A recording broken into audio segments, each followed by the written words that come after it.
Welcome दोस्तों, स्वागत है आप सभी का चैनल की एक और नई वीडियो में। आज रिएक्ट करने वाले हैं कि क्या देश के अंदर महंगाई है। अगर हम टीवी खोलेंगे तो हमें कुछ पता चलेगा, हम यूट्यूब के चैनल पर पत्रकारों को सुनेंगे तो हमें कुछ आंकड़े पता चलेंगे। इस वीडियो में रिएक्ट करेंगे ऐसी वीडियो में जिसके अंदर गोदी मीडिया में क्या चल रहा है, रवीश कुमार क्या बोल रहे हैं और जो अनभक्त हैं, पार्टी के समर्थक हैं, उनको क्या महंगाई लगती है नहीं लगती है। आज इस पर रिएक्ट करने वाले हैं वीडियो पर, तो वीडियो अंत तक देखिएगा। भारत ने महंगाई के मामले में वर्ल्ड रिकॉर्ड बना दिया है और ये रिकॉर्ड महंगाई बढ़ने का नहीं बल्कि महंगाई कम होने का है। लेकिन क्या लोग अपनी हालत भी देख रहे हैं कि इससे उनके जीवन में क्या बदला है? क्योंकि आप तो लगातार ये सुनते हैं कि भारत में महंगाई ने सारे रिकॉर्ड तोड़ रखे हैं। भारत में जो नए आंकड़े आए हैं, भारत में रिटेल इन्फ्लेशन यानी खुदरा महंगाई दर मई के महीने में 4.25% रिकॉर्ड हुई है और पिछले 2 वर्षों में ऐसा पहली बार हुआ जब महंगाई का ये स्तर सबसे कम रहा है। यह कैसे हो सकता है कि भारत तरक्की करे और भारतीयों के जीवन में तरक्की ना हो? प्रति व्यक्ति आय के बारे में भारत का दुनिया में स्थान कहीं 158 छपा है तो कहीं रिसर्च में 139वां और कहीं 141वां भी मिला है। जहां भारत में खाद्य महंगाई दर 2.91% है, वहीं पाकिस्तान में यही महंगाई दर 48% के आसपास है। अमेरिका की जीडीपी का आकार 28 ट्रिलियन डॉलर है, चीन की जीडीपी का आकार 18.6 ट्रिलियन। कंपैरिजन देखिए, एक कंपेयर कर रहा है पाकिस्तान से और दूसरा अमेरिका से, चाइना से। मतलब आप कंपेयर भी किससे कर रहे हैं? विश्व गुरु बनने की बात होती है और कंपैरिजन पाकिस्तान से है। जर्मनी की जीडीपी का आकार 4.7 ट्रिलियन डॉलर है, जापान की जीडीपी का आकार 4.1 ट्रिलियन डॉलर है और भारत की जीडीपी का आकार 4.1 ट्रिलियन डॉलर है। इससे पहले अप्रैल 2021 में महंगाई दर 4.23% थी, लेकिन अब मई 2023 में यह महंगाई दर 4.25% है और भारत उन देशों की सूची में आ गया है जहां पूरी दुनिया में सबसे कम महंगाई है। भारत आज भी 5वीं बड़ी अर्थव्यवस्था है, लेकिन क्या इससे आपका जीवन स्तर अच्छा हुआ है? बेरोजगारी घटी है, नौकरी में कमाई बढ़ गई है, या कम सैलरी की नौकरी का सांप गले में लपेटकर आप घंटों खटते जा रहे हैं सिर्फ इसलिए कि कोई बेरोजगार ना कहे? जहां भारत में खाद्य महंगाई दर 2.91% है, बांग्लादेश में 9.24% है, अमेरिका में 7.7%, ब्रिटेन में 19%, जर्मनी में लगभग 17%। जर्मनी में प्रति व्यक्ति आय 48,000 डॉलर से भी ज्यादा है, जबकि भारत में प्रति व्यक्ति आय $2,500 भी नहीं। फ्रांस में लगभग 15%, ऑस्ट्रेलिया में 8%, जापान में 8.5%, वेनेजुएला में 471%, लेबनान में 350% और अर्जेंटीना में 115% है। पूरी दुनिया में खाद्य महंगाई दर आप देख लीजिए किस किस देश में क्या चल रही है। प्रति व्यक्ति आय के हिसाब से देखिए तो भारत अमेरिका, चीन, जापान और जर्मनी, ब्रिटेन से तो पीछे है ही, बांग्लादेश से भी पीछे है। हम चीन, जापान, जर्मनी, फ्रांस, ब्रिटेन से इतना ज्यादा पीछे हैं कि उनकी बराबरी के बारे में अभी सोच भी नहीं सकते।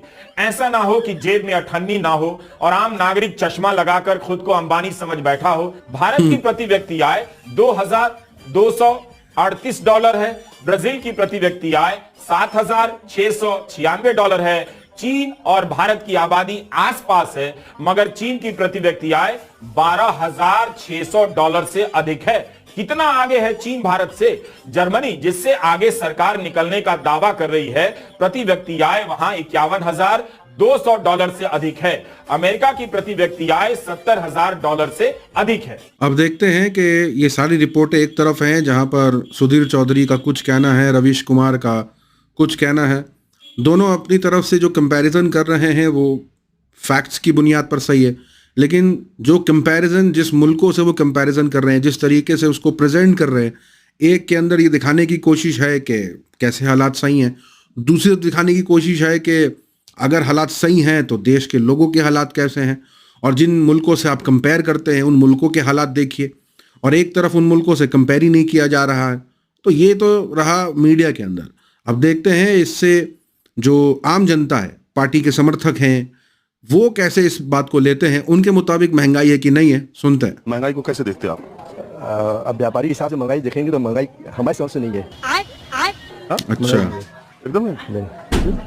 एक बात, दूसरा जो महंगाई जो है ये पेट्रोल डीजल के नाम से महंगाई होता है, और जब सब्सिडी देते रहे तब तो महंगाई सस्ता रहा। बाहर जो कर्ज पर हम लगे जा रहे थे वो कर्ज खा के हम बादशाह बन गए थे, तो अच्छे रहे। आज हम कर्ज चुका दिया और हम जो पेट्रोल फूकने वाले लड़के हैं, जो पैसे वाले जिनके पास जो खाने को नहीं वो पेट्रोल घूम उड़ रहे हैं, वो उनसे हम पैसा लेकर अगर हम गरीबों को 2 रुपये किलो अनाज दे रहे हैं और फ्री में दवाई दे रहा हूँ, तो क्या गुनाह है?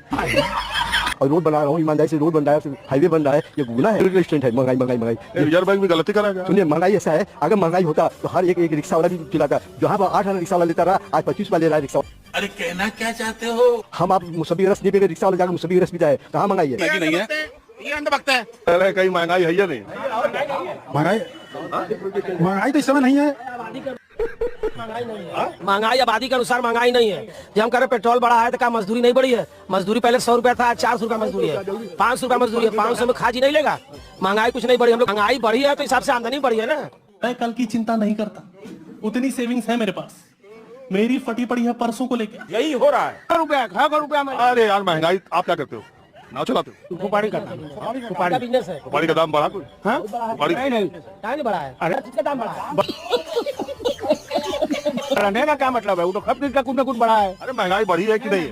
महंगाई का यह सत्य है, महंगाई बढ़ी, जनसंख्या नहीं बढ़ी है। उसका आम जीवन पर कोई असर नहीं है। नहीं है, उसका आम जीवन पर असर नहीं है। नहीं है, ये अंधभक्त है। इसी बीच में एक महिला आ गई। मैं यहाँ पर आम लोगों से चर्चा ये कर रहा हूँ कि महंगाई बढ़ी है कि नहीं और आम लोगों की जिंदगी में उसका असर है कि नहीं। हाँ जी, हम लोग चाहते हैं कि हमारा भारत बहुत आगे जाए, हम यही चाहते हैं, और हम लोगों को महंगाई का कोई असर नहीं पड़े।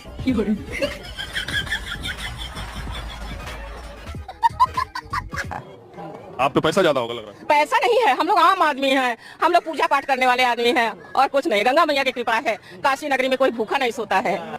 मेरी फटी पड़ी है परसों को लेकर। बाकी लोग ये बोलते हैं कि ये गैस सिलेंडर का दाम इतना बढ़ गया। क्या करेंगे, अब चुनाव तो हर महीने, हर साल के साल, हर 6 महीने को होगा, तो उस पर तो जनता के ही ऊपर तो आता है। कहाँ जाएगा? हम ही लोग भोगेंगे हर जगह। आपके घर में महंगाई के हिसाब से कमाई भी बढ़ी है जैसा ये लोग कह रहे हैं? कमाई भाई, हम लोग तो प्राइवेट नौकरी हमारे बच्चे करते हैं, हम लोग आम आदमी हैं, कोई खास नहीं, लेकिन हाँ हमारा भारत बहुत आगे दिखता है तो बड़ी खुशी लगती है। हम भारतीय हैं। तो आपको महंगाई कहीं नहीं दिखती? कोई असर नहीं है। कुछ तो गड़बड़ है, जरूर कोई ना कोई विकास है तो देखिए, आपके घाट पर आप देख ही रहे, हर जगह देखिए, काशी नगरी में देख ही रहे। मोदी जी हैं तो सब मुमकिन है। समझ रहे हो? समझ रहे हो आप? समझ रहे हो ना? महंगाई तो वही है, महंगाई है, रोजगार उस हिसाब से नहीं है। इस समय विकास हो रहा है, विकास होगा तो महंगाई बढ़ेगा ही। नहीं है, ये अंधभक्त है। लेकिन अगर अर्थशास्त्र के हिसाब से देखिए तो वो वहाँ ये माना जाता है कि अगर महंगाई बढ़ी तो विकास पर उसका असर विपरीत पड़ेगा। नहीं अच्छी बात नहीं है, विकास गलत समझते होंगे। हाँ कागज पर और अर्थव्यवस्था किताबी ज्ञान ज्यादा। हाँ फिर मनमोहन सिंह भी अर्थशास्त्र नहीं समझ पाए। नहीं समझ पाए, तभी ना चले गए,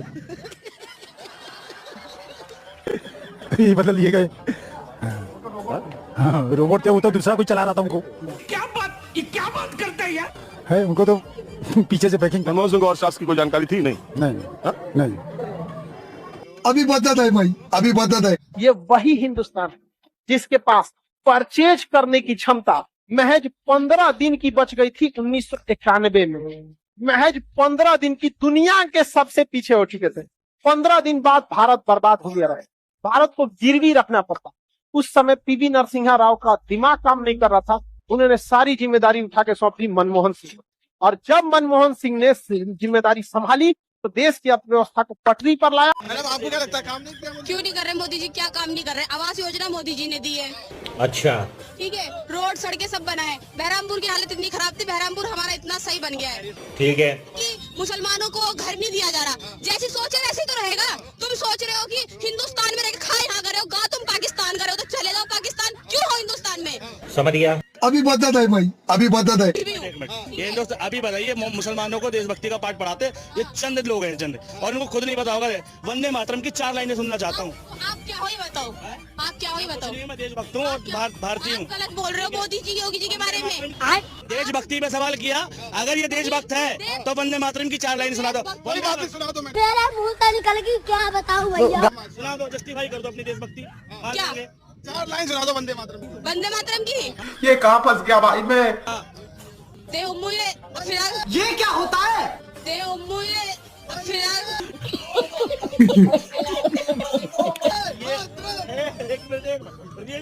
ऐसी रियलिटी निकलेगी।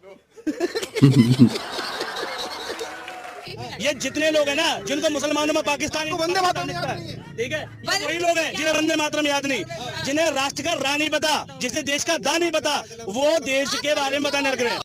बात तो सही है। राष्ट्रीय गान की बात कर रहे हो, ठीक है भैया, गलत बोल रहे हो, ठीक है।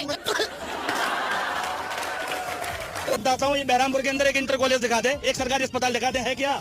हम स्कूल चाहते हैं, हम हॉस्पिटल चाहते हैं। मंदिर बन गया तो वो गलत है। अरे यार मंदिर बन गया, मंदिर की तो बात ही नहीं हो रही। राशन लॉकडाउन में 2 बार सबको मिले हैं या नहीं मिले? क्या चाहते हो आप लोग? योगी मोदी से घर घर आके राशन खाना खिलाए क्या आप लोगों को? प्रधानमंत्री 5 किलो राशन से कुछ नहीं होता, लोगों को सक्षम बना दो, अपना खरीद के खा ले। आजादी के 75 साल बाद अगर हमारी जनता 5 किलो अनाज के लिए लाइन में लग रही है तो दुख की बात है, गर्व की बात नहीं है। This is not achievement. क्या बात करते हैं यार? अगर हम लोग आजादी के बाद भी हमारे देश के लोगों को इस लायक सक्षम न बना सके कि अपने पैसे से वो बाथरूम बनवा सके, अपनी बहन बेटियों की इज्जत का ध्यान रख सके, दुख है हमारे लिए।